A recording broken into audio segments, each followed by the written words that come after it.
دنیا میں جہاں اسباب مسدود ہو جاتے ہیں، جہاں ساری امیدیں ہماری دفن ہو جاتی ہیں، اگر وہاں ہم اللہ سے لو لگائیں تو اللہ اس نا امیدی سے بھی امید کی کرن پیدا فرما دیتا ہے۔ جہاں دنیا کے سارے اسباب کے دروازے بند ہو جاتے ہیں، وہاں ہم اللہ سے دعا کرتے ہیں، اللہ مسبب الاسباب ہے، کوئی اور نیا سبب پیدا فرماتا ہے۔ السلام علیکم ورحمۃ اللہ وبرکاتہ۔ ان الحمد للہ نحمده ونستعینه ونستغفره ونعوذ باللہ من شرور انفسنا ومن سیئات اعمالنا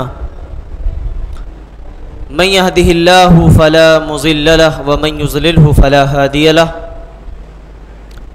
واشهد ان لا اله الا الله وحده لا شريك له واشهد ان محمدا عبده ورسوله اما بعد فان خير الحديث كتاب الله وخير الهدي هدي محمد صلى الله عليه وسلم وشر الامور محدثاتها وكل محدثة بدعة وكل بدعة ضلالة وكل ضلالة في النار۔ رب اشرح لي صدري ويسر لي امري واحلل عقدة من لساني يفقهوا قولي رب زدني علما اللهم رب زدني علما آمین۔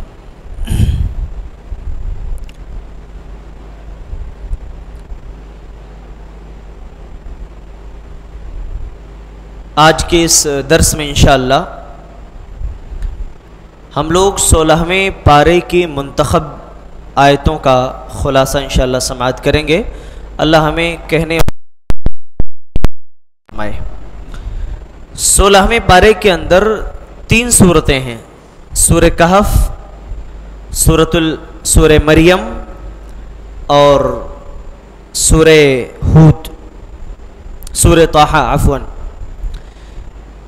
سورہ کہف کے آخری کچھ صورتیں 16ویں پارے کے اندر ہیں اور باقی کچھ جو اس کی آیتیں ہیں وہ 15ویں پارے میں ہیں۔ آخر میں جو اللہ تعالیٰ نے سورۃ الکہف کے اندر جس واقعے کا تذکرہ فرمایا ہے وہ بڑا ہی عجیب و غریب واقعہ ہے اور بڑا ہی نصیحت آمیز ہے۔ حضرت موسیٰ اور حضرت خضر علیہ السلام کا واقعہ ہے۔ واقعہ یہ ہے کہ حضرت موسیٰ علیہ السلام نے ایک مرتبہ اپنی قوم کے اندر بڑی فصیح و بلیغ تقریر کی، تو ایک آدمی نے سوال پوچھا کہ اے موسیٰ، اس دور میں کیا آپ سے بڑھ کر کے کوئی علم والا ہے؟ انہوں نے کہا کہ میں تو نبی ہوں اور مجھ سے بڑا علم والا کون ہو سکتا ہے؟ کہا نہیں، مجھ سے بڑا علم والا اس وقت اس روئے زمین پر کوئی نہیں ہے۔ اللہ تعالیٰ کو یہ جملہ پسند نہیں آیا۔ اللہ تعالیٰ نے فوراً حضرت موسیٰ علیہ السلام کو یہ اطلاع دی، یہ خبر دی، کہا کہ روئے زمین پر ایک ایسا شخص موجود ہے جو آپ سے بھی زیادہ علم والا ہے۔ اب حضرت موسیٰ علیہ السلام بڑے بے چین ہو گئے کہ بھائی اگر ہے تو اس سے میری ملاقات تو ہونی چاہیے۔ اللہ تعالیٰ حضرت موسیٰ علیہ السلام کی رہنمائی فرماتے ہیں کہ 2 دریا جہاں پر جا کر کے ملتے ہیں وہاں تمہاری ان سے ملاقات ہوگی۔ ان کا نام حضرت خضر ہے۔ حضرت موسیٰ علیہ السلام نکل پڑے اور حضرت خضر سے جب ان کی ملاقات ہوئی تو انہوں نے کہا کہ اللہ تعالیٰ نے جو آپ کو علم و حکمت دیا ہے اس میں سے کچھ تھوڑا مجھے بھی سکھا دیجئے۔ انہوں نے کہا کہ دیکھو، میرے ساتھ اگر رہنا ہے، سیکھنا ہے تو صبر کرنا پڑے گا۔ اگر یہ کنڈیشن پوری کر رہے ہو تو ہمارے ساتھ سیکھ سکتے ہو، اور اگر یہ کنڈیشن پوری نہیں کر سکتے تو پھر ابھی سے ہمارا ساتھ چھوڑ دو۔ اس سے ایک بات معلوم ہوئی کہ استاذ اور شاگرد جو ہے آپس میں استاذ شاگرد سے کچھ کنڈیشنز، کچھ شرائط جو ہے لگا سکتا ہے کہ اگر ہمارے ادارے میں پڑھنا ہے، ہمارے ماتحت تمہیں علم حاصل کرنا ہے تو ان رولز کو فالو کرنا پڑے گا، تبھی تم میرے ساتھ رہ سکتے ہو۔ حضرت موسیٰ علیہ السلام کے سامنے انہوں نے کچھ شرائط رکھ دیے، کہا ٹھیک ہے، جو بھی آپ کہیں گے میں اسے فالو کروں گا، میں اس کو مانوں گا۔ چنانچہ وہ دونوں کشتی پر سوار ہوئے، نکل پڑے۔ کشتی جیسے ہی بیچ دریا میں یا سمندر میں پہنچی تو حضرت خضر علیہ السلام نے اس کشتی کو توڑ دیا. موسیٰ علیہ السلام گھبرا گئے, کہا کہ جو ہے اس پر جتنے لوگ سوار ہیں آپ نے اس کشتی کو توڑ دیا, ارے یہ لوگ غرق ہو جائیں گے, سب ڈوب جائیں گے. تو انہوں نے کہا کیا میں نے تم سے نہیں کہا تھا کہ صبر نہیں کر پاؤ گے میرے ساتھ؟ کہا ٹھیک ہے چلو مجھے اپنا وعدہ یاد ہے, کوئی بات نہیں, اگلی بار میں آپ سے کوئی سوال نہیں پوچھنے والا ہوں. اس کے بعد اور آگے بڑھے, ایک بستی میں داخل ہوئے. جب اس بستی کے اندر داخل ہوئے تو وہاں کے لوگوں نے ان کی مہمان نوازی نہیں کی, میزبانی نہیں کی. آگے بڑھے تو ایک دیوار ایسے جھکی ہوئی تھی, حضرت خضر علیہ السلام نے اس دیوار کو سیدھا کر دیا. موسیٰ علیہ السلام وہاں بھی طیش میں آ گئے, کہا ارے ان لوگوں نے ہماری مہمان نوازی ہی نہیں کی اور ان کی جو دیوار جھکی ہوئی تھی اس کو آپ نے سیدھا کر دیا. ارے بھئی کم سے کم انہوں نے ہماری کچھ قدر کی ہوتی, کچھ عزت کی ہوتی تو ہم ان کے ساتھ کچھ احسان کر سکتے تھے. حضرت خضر نے کہا کہ میں نے کہا تھا کہ تم میرے ساتھ صبر نہیں کر پاؤ گے. اور آگے بڑھے, یہ جو میں نے ابھی دوسرے نمبر پہ ذکر کیا ہے یہ معاملہ سب سے آخر میں پیش آیا.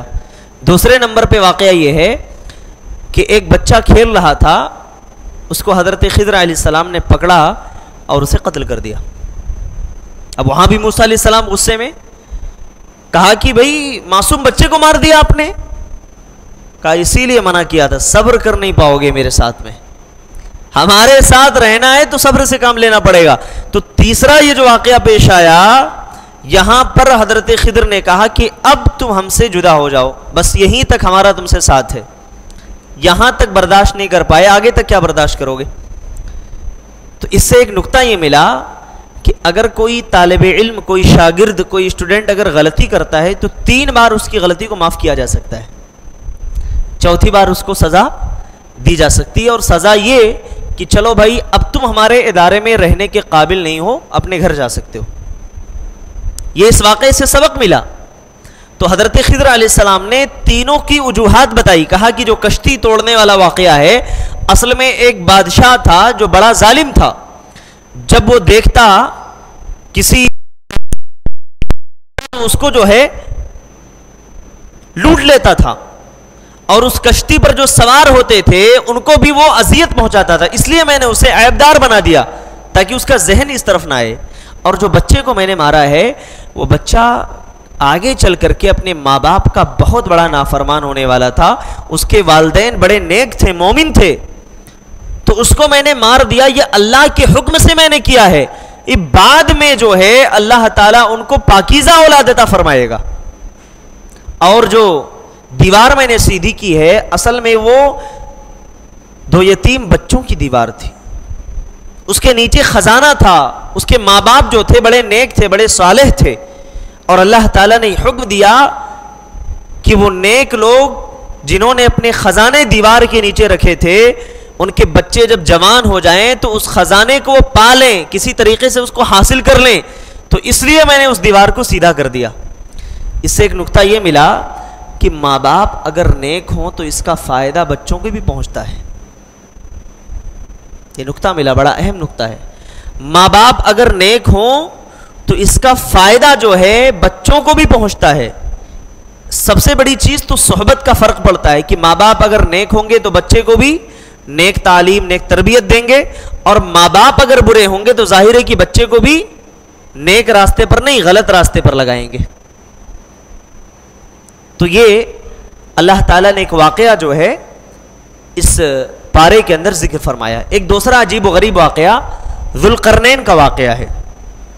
ان کی حکومت اللہ تعالیٰ نے مشرق اور مغرب کے درمیان ان کی حکومت تھی, مشرق سے لے کر کے مغرب تک اور مغرب سے لے کر مشرق تک. انہوں نے کہا کہ کیوں نہ ایک بار ہم ہماری حکومت کا دورہ کریں. مغرب تک گئے, اس کے بعد پھر وہ مشرق تک گئے, پھر اس کے بعد پہاڑوں کے درمیان جب کسی علاقے میں گئے تو وہاں کے لوگوں نے شکایت کی, کہا کہ یہ جو یاجوج ماجوج ہے یہ ہمیں بہت تکلیف پہنچا رہا ہے. تو اس بادشاہ نے کیا کیا, وہاں تانبے اور لوہے کی دیوار, بہت اونچی دیوار کھڑی کر دی, اور اتنی اونچی دیوار کھڑی کر دی جو دنیا میں اس سے اونچی دیوار کہیں نہیں قائم تھی. کہا اس دیوار کے قائم ہونے کے بعد وہ لوگ محفوظ ہو گئے، اس کی اذیت سے بچ گئے. تو یہ واقعہ ایک پیش آتا ہے. اس کے بعد اللہ تبارک و تعالیٰ نے حضرت زکریا علیہ السلام کا واقعہ ذکر فرمایا ہے، اور حضرت زکریا علیہ السلام کے واقعے میں ہم سب کے لیے بہت بڑی نصیحت ہے. میرے بھائیو، واقعہ ذکر فرماؤں. حضرت زکریا علیہ السلام نے اللہ تعالیٰ سے دعا فرمایا. کیا دعا کیا؟ قرآن نے بڑا خوبصورت نقشہ کھینچا ہے. اذ نادى ربه نداء خفیا. زکریا علیہ السلام نے اپنے رب کو چپکے چپکے پکارا، آہستہ آہستہ دعا کی. قال ربی انی وہن العظم منی واشتعل الراس شیبا. اے اللہ میرے اوپر بڑھاپا آ گیا ہے، اے اللہ میرے بال پک چکے ہیں، اے اللہ میں تجھ سے ایک اولاد کا میں سوال کرتا ہوں. اے اللہ جب بھی میں نے تجھ سے دعا کی میں کبھی تجھ سے دعا کر کے بے نصیب نہیں ہوا. اے اللہ میں نے تجھ سے دعا کر کے کبھی مایوس نہیں ہوا. میں جو مانگ رہا ہوں، اے اللہ میں جس چیز کا سوال کر رہا ہوں وہ چیز تو عطا فرما. اللہ تعالیٰ نے ان کو بشارت دی. کیا کہا؟ انا نبشرک بغلام اسمہ یحییٰ. ایسی اولاد عطا فرمانے والا ہوں جس کا نام یحییٰ ہوگا. ابھی پیدا نہیں ہوئے اللہ نے نام رکھ دیا. سبحان اللہ.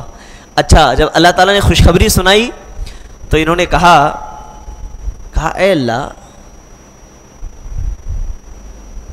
مجھ کو اولاد کیسے ہو سکتی ہے؟ وَكَانَتْ امْرَأَتِي عَاقِرٌ. میری جو بیوی ہے وہ تو بانجھ ہے. بانجھ کا مطلب کہ جس عورت کو اولاد پیدا کرنے کی صلاحیت ہی نہ ہو.